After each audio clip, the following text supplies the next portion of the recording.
BJP slams Congress's reverie politics. Opposition netas call for mega protest. Will Siddu Sarkara deliver on freebies? Top focus on 6 p.m. Prime with Nabila Jamal. A very good evening. You're watching India Today 6 p.m. Prime. I'm Nabila Jamal. Our top focus today is the freebies that's been promised by the Congress government in Karnataka. How soon will it turn into action in the state? We're looking at the BJP already wanting to go on a statewide protest if at all those guarantees are not delivered. I'm going to take you through all that and more, a lot more on the Sengol coming up right after the top headlines. With just 48 hours left for India to get its new parliament, first look of India's Naya Sansad accessed.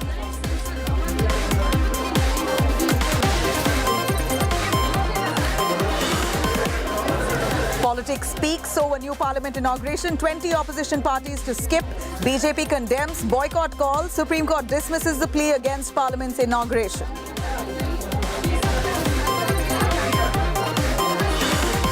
BJP and Congress cross swords over historic scepter Sengol. Adhinam priest fact-checks the Congress, says Sengol was indeed given to Mountbatten and then was handed over to Nehru as well. This was certainly symbolic to the transfer of power.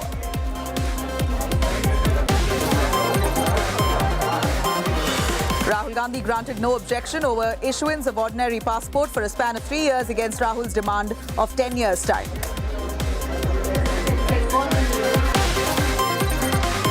And China muscle flexing at LAC once again builds model villages just kilometers away from Uttarakhand's LAC middle sector. Sources say 250 houses were built.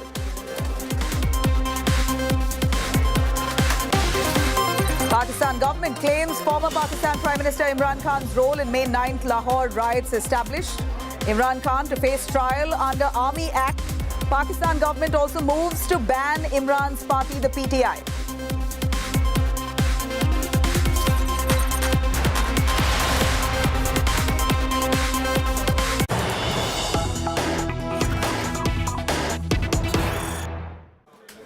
All right, let's begin with all the controversy surrounding the iconic piece of history, the Sengol, which is all set to be placed in the new parliament, will be placed by Prime Minister Modi himself on the 28th of May. Even as the BJP speaks about its relevance and its importance in history and how holy it was as part of Hindu rituals, the Congress has been denying the story behind the Sengol itself, been denying that the Sengol was as symbolic as the transfer of power. And now you have the Adhinam Pontiff, the Adhinam, the Shaivite Mutt, where the Sengol was in fact created and designed at that point when power was transferred from the British to Nehru, to India.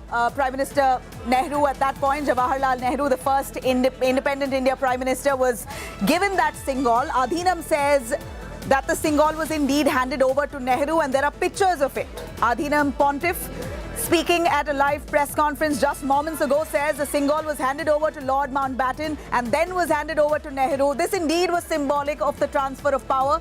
This had the significance. It was in fact made and designed only to hand over to Nehru so that this could signify the transfer of power from the British to India. Adhinam Pontiff speaking, calling out the wrong of the Congress, saying that there are a number of people who are spreading wrong information of the Sengol. This is his clarification. Let's listen in.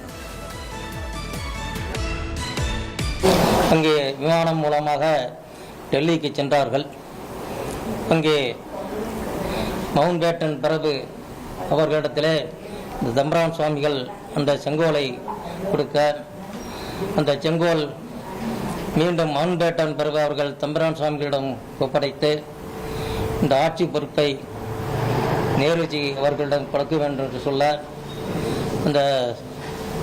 அந்த ஊர்வலமாக அந்த செங்கோலை எடுத்துக்கொண்டு பலமாக வந்து அந்த செங்கோலை நமது பாரத பிரதமர் ஜவஹர்லால் அவர்களுக்கு திருவாவடுதுறை ஆதீனத்து தம்பரான் மூலமாக வழங்கப்பட்டது என்பதை நாம் எல்லாம் தெரிவித்துக் கொள்கிறோம்.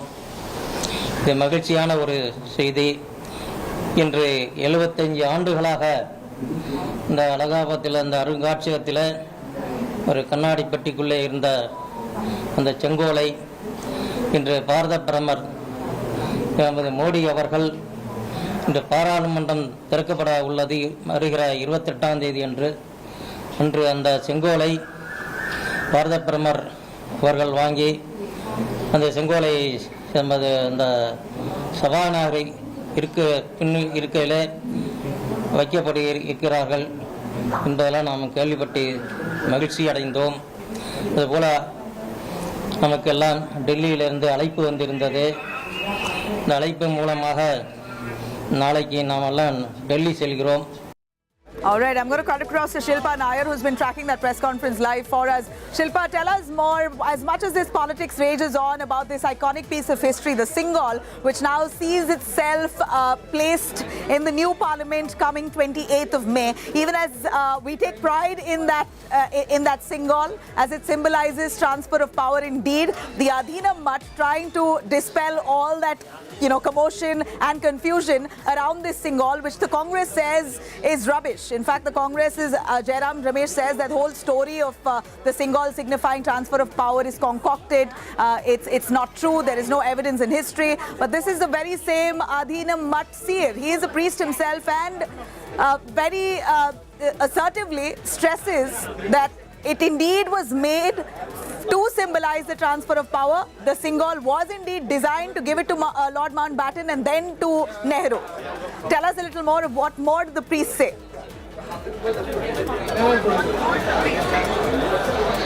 Well, Nabila, of course, the politics over the Sengol is, of course, raging on. We are seeing arguments and counter-arguments coming in from the side of the BJP and the Congress and other opposition parties. And it is in this background that the Tiruvaduthurai Adhinam chief pontiff decided to dispel all these rumors, dispel all the misinformation that, of course, is doing the rounds. And that is the reason why he called for a press conference here in Chennai. He'll be traveling to Delhi tomorrow to take part in the inauguration of the new Parliament building on May 28. But before that, he, of course, wanted to brief the media and clarify on certain misinformation that, of course, is doing the rounds. And he, of course, explicitly said that it was the Tiruvaduthurai Adhinam which handed over the spectre or the Sengol to the first Prime Minister of the country, Jawaharlal Nehru. In fact, he showed us these pictures, and there are several pictures inside this particular book. And he says all these pictures are evidence in itself to show that this indeed was designed by the Tiruvaduthurai Adhinam, and it was given to the first Prime Minister of the country. And he says it was Rajaji who wanted to sort of get a symbol which meant a transition of power, and that is when they came up with this idea of a Sengol.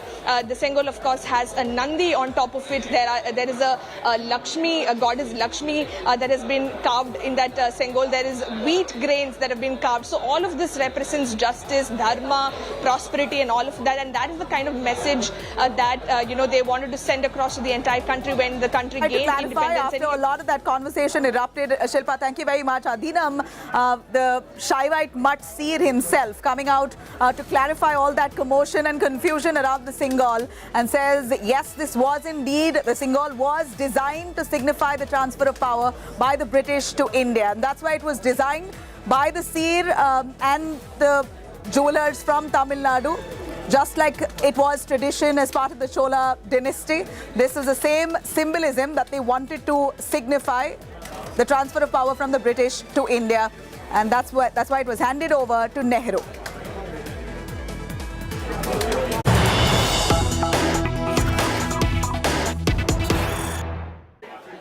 All right, I'm going to cut across to a lot more coming from Karnataka as the cabinet expansion is now awaited. Closely watching the movements of Chief Minister Siddaramaiah and his deputy DK Shivkumar. We're looking at some big updates coming in from Delhi, the national capital, as there's hectic lobbying between DK Shivkumar, Siddaramaiah and the top high command of the Congress on who gets to be in and who is out in Siddaramaiah's cabinet. And here, in what we understand, an interesting piece of information is that DK Shivkumar and Siddaramaiah both are meeting the Gandhis separately. They're not meeting the AICC senior leadership together as a team, but instead, Siddaramaiah has met with the Gandhis solo this morning. DK Shivkumar is meeting with the Gandhis this evening. The question is, why separate meetings of DK Shivkumar and Siddaramaiah? Of course, raises a lot of questions at this point on their unity. There was a lot of talk about the rift between the two, even though they very much said time and again that they are one unit. One knows the kind of animosity both leaders have because both were vying for the same top post of Chief Minister. But nonetheless, as they've come together to decide on the cabinet, it appears Siddaramaiah has met with the High Command separately, DK is meeting with the High Command separately. Nagarjun Dwarkanath, who's tracking that development there, tells us more, joining us live. Nagarjun, what does this really mean? It's a huge statement there. And a lot of clamour around the reasons to why Siddu is meeting the High Command separately, DK meeting the High Command separately. Both are lobbying for their own camp. Well, what we are picking up from our sources is that around 20 to 22 people will be taking oaths tomorrow at 11:45 a.m. inside the Raj Bhavan, is what we are told. The CM office has informed the governor that they need time for the swearing-in ceremony, and it will be for 15 to 20 minutes, is what we are told. And sources are saying that it's a mix of whole Karnataka, starting from Bidar to Chamarajanagar. Everyone's with different communities will be made ministers. And interestingly, both from Siddaramaiah camp and DK Shivkumar camp will be inducted in the ministry. And finally, High Command, like the photos we are showing, had to intervene between both the camps and then reach a middle ground as to who will be the minister from which camp. And finally, 22 people have been shortlisted, is what we are told. Final list will be out by this night officially from the Congress party. Right, Nagarjun, a lot of talk around the reasons to why they're meeting them separately. Whatever it is, at this point, the decision of the cabinet will really be symbolic. Who's in, who's out?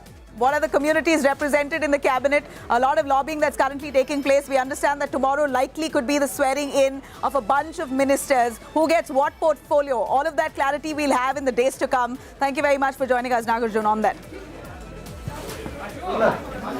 All right, now it comes down as the Congress takes over power in the state of Karnataka, their guarantees. How far will their guarantees be effective on ground? It's now close to 2 weeks since they've come into power. They've already initiated governance in the state, but their promises have not really turned into action. As we see a bunch of visuals that we gathered from different parts of Karnataka showing people refusing to pay electricity bills, refusing to pay bus tickets, and to top it all now and making matters worse for the Congress is the BJP. The opposition now has sent out a message to people of Karnataka: don't pay your electricity bills, because the Congress has promised free electricity up to 200 units. Here's a look at all that commotion happening in the state of Karnataka as the Congress takes over.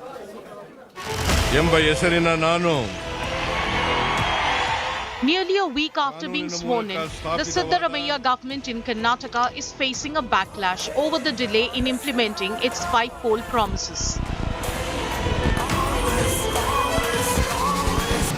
BJP MP Pratap Simha has called for a statewide protest from June if the Congress fails to fulfill its poll guarantees. June 1ನೇ ತಾರೀಕಿಂದ ದಯವಿಟ್ಟು ರಾಜ್ಯ ಜನರಿಗೆ ನಾನು ಕರೆ ಕೊಡ್ತೀನಿ. ಮೈಸೂರಿನ ಸಂಸದನಾಗಿ ಬಿಜೆಪಿಯ ರಾಜ್ಯ ಉಪಾಧ್ಯಕ್ಷನಾಗಿ ನಾನು ಕರೆ ಕೊಡ್ತೀನಿ. ನಾನು ಮೈಸೂರು ಮತ್ತು ಕೊಡಗಿನಲ್ಲಿ ನಾನು ಹೋರಾಟನೂ ಕೂಡ ಕೈಗೆತ್ತಿಕೊಳ್ತೀನಿ. 1ನೇ ತಾರೀಕಿಂದ 200 ಯೂನಿಟ್ಗಿಂತ ಕಡಿಮೆ ನಿಮ್ಮ ಕರೆಂಟ್ ಬಿಲ್ ಬಂತು ಅಂತಂದ್ರೆ ನೀವು ಯಾರನ್ನೂ ಕಟ್ಟಬೇಡಿ. Earlier, the Karnataka State Road Transport Corporation wrote to the state government to implement the free bus travel promise for women, as passengers are refusing to buy tickets. Chief Minister could take a decision on this instead of telling in policy approve. So far as 4 corporations are concerned, they don't have a specific direction from government. At least some small effort was made here for the women to move about freely in the state buses. Therefore, immediately take a decision, give a direction. The Congress has played down the protest. Initial hiccups are always there whenever there is a new scheme or new project is launched. Always. And those initial things, maybe another week or so, we will resolve it. It's not that we are not going to resolve it. Chief Minister Siddaramaiah on Friday held a meeting in Delhi with Sonia Gandhi and Rahul Gandhi to discuss the cabinet extension. More ministers are likely to be sworn in soon. But the voters are waiting for the Siddaramaiah Shivakumar double engine fulfill its poll guarantees. Bureau Report, India Today. All right, I'm going to quickly cut across the perspective here on what the guarantees really look like when it comes to money. This is the amount spent annually, roughly about 62,000 odd crores is going to be spent on ensuring that these 5 guarantees are delivered. Is it really possible? Breaking it down for you, we're looking at the cost of the guarantees here, starting with 200 units free power as the Congress has promised. 14,430 crores it's going to cost them annually.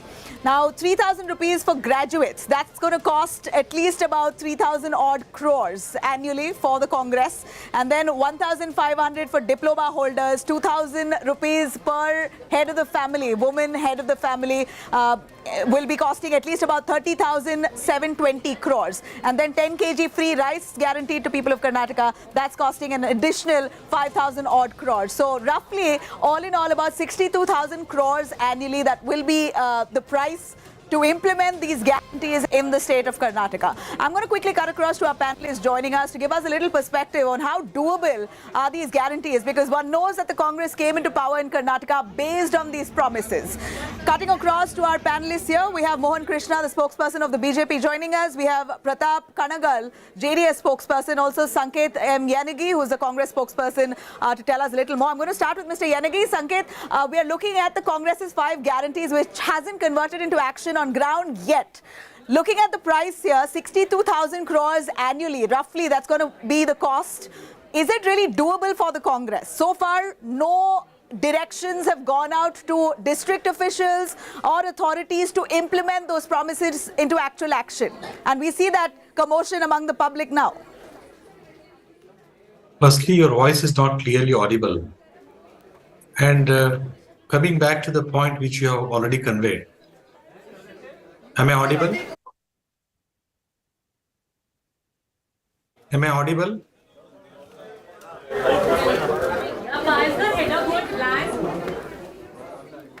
Right. Right. Sanket, if you can hear me. Now I can hear. Yeah, Yes, yeah, go on, go on. So there are 2 important aspects. One is essential and the other one is necessary. We have segregated our promises in 2 categories. What is necessary, we have already started implementing it in a phased manner. Firstly, we have promised that we will implement the guarantees and we will fulfill those guarantees. And in the first meeting itself, cabinet meeting itself, we have taken the decision to implement it, and we have already started implementing it. It is in the process of implementation as such. That is one category. And insofar as essentials are concerned, our focus is though for the development. The people have voted us for 2 reasons. Number one, much damage has been caused to the Karnataka state by the BJP. They want us to undo the damage and to repair the damage and to rebuild the peace and harmony in the state, and also to see that the law and order is maintained. So, in order to create a conducive environment for the purpose of development in the state, peace and harmony is a must. Law and order maintenance is a must.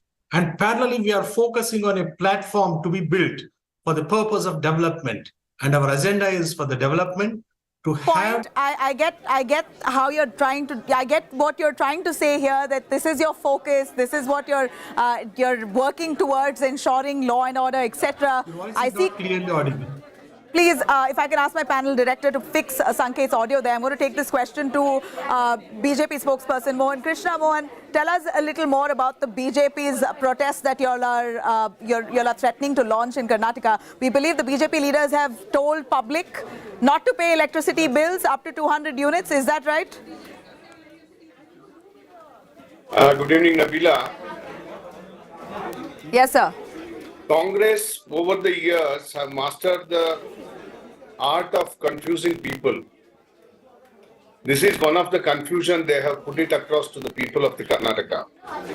But this time they failed in confusing people, and they try to convince people by saying that we will walk the talk. And they have promised, as Siddaramaiah said, as D.K. Shivkumar said, the Chief Minister and the Deputy CM today, they had told in the 4 promises, आप भी नहीं देना, वो भी नहीं देना, नबीला भी नहीं देना, संकेत की भी नहीं देना. 200 unit current free.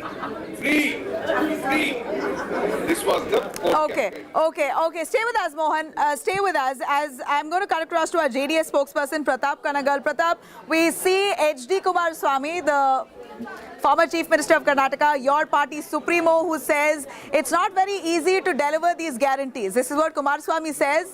He says it comes at a cost. But from what we know, Siddaramaiah has successfully completed his full term. The previous term, 2013 to 2018, Siddaramaiah has completed his term, delivering some of the promises that he had made, including that of the Anna Bhagya. He's already given 7 kgs free rice. He's just repurposing it and reintroducing it this time and increased it to 10 kgs, but it's not something they haven't done. They've already delivered. 200 units of free electricity, AAP government has already given in Punjab. Bus free travel for women, AAP has already given in Delhi. So it's not; these are not, freebies or promises that have been made out of the blue. These have been experimented in different states. Why do you think, in your view, it's not possible in Karnataka? No, it's good evening. First of all, let me clarify what Mr. H.D. Kumaraswamy said. He said that unless they come out with they come out and clarify the things, like what exactly, because see, just before the elections, the Congress leaders have promised it's free for everyone. They repeatedly they told on the many election rallies, they repeatedly told that every woman will get so much of amount, that every household will get 200 units of power for domestic usage, and every woman will get a free transport. But after the election and coming to the power, they are talking about some certain certain terms and conditions. That's why Mr. Kumaraswamy was so keen that was telling that the government has to come out and clear the air, that tell who we got your point, and it's not just an opposition's request. I think it's the public of Karnataka that really want to know who gets these freebies. Is it the BPL card holders only, or is it free for all? There's no clarity on that. Sanket Yanagi, tell us a little on the Congress's promise there. We've had the Chief Minister Siddaramaiah saying time and again, DK Shivkumar too, saying all of us get it. Irrespective of what your income stature is, you will be given free electricity. Every woman of every household, a head of family, a woman will get 2,000 rupees. So it's a little confusing. If it's BPL families, then make that announcement. Why are the lines blurred here? So there is no lie here. We have made the promises that conditions should apply. That it is not that we want to deny the benefits to the people who are eligible, but we are also segregating the conditions or the categories who are not eligible. Just because we have promised that every ineligible person does not make him eligible. That is what our intention is, that so that the scheme should not be misused, the scheme should not be for the benefit of those who are ineligible, and parallelly we want to see clarify for us who's eligible and who's not. That's precisely where there is clarity lacking. So we have already categorized as to who is eligible: those who are below poverty line, those who require assistance from the government, those really are in trouble. And not just the social backwardness and the financial backwardness, economic backwardness. There are other conditions which would be looking into. And the geography where they are located and the environment where they are located, whether it is conducive for the development of the progress, whether those people too be denied the benefit or shouldn't be denied the benefit. Those are all the various factors. So you're saying this is only for BPL families, is that right? Because we know that there's been a sudden surge of people rushing to get their BPL cards now. It is not just that. We are saying BPL as such are eligible. In addition to the BPL, who are all eligible and who are all ineligible, that categorization is already going on in our process, and it is already in pipeline, and we would declare it in a short while.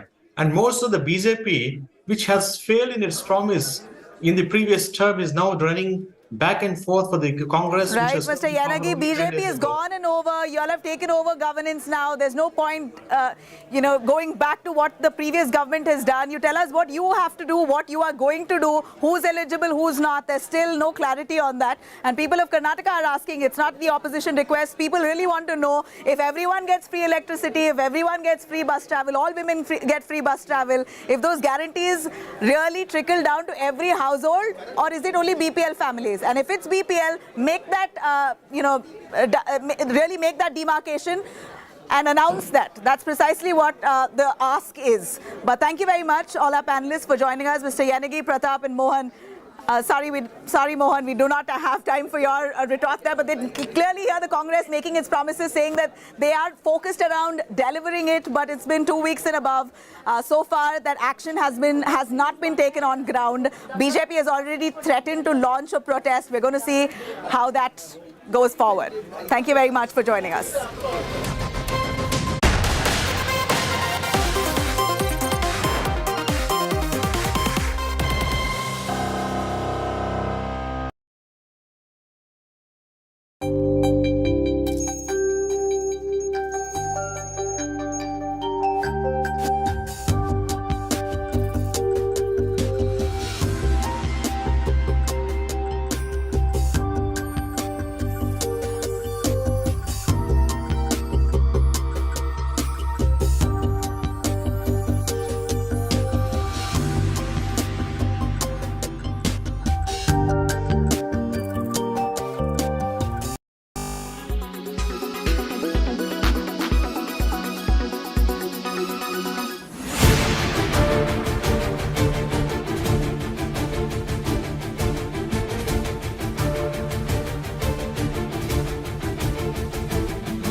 Make your media plan smarter with India Today Live TV on your connected devices. Amplify your brand with 100 million smart internet viewers. To advertise, mail us at sales@aajtak.com. Why does this happen? Let me tell you the science behind it.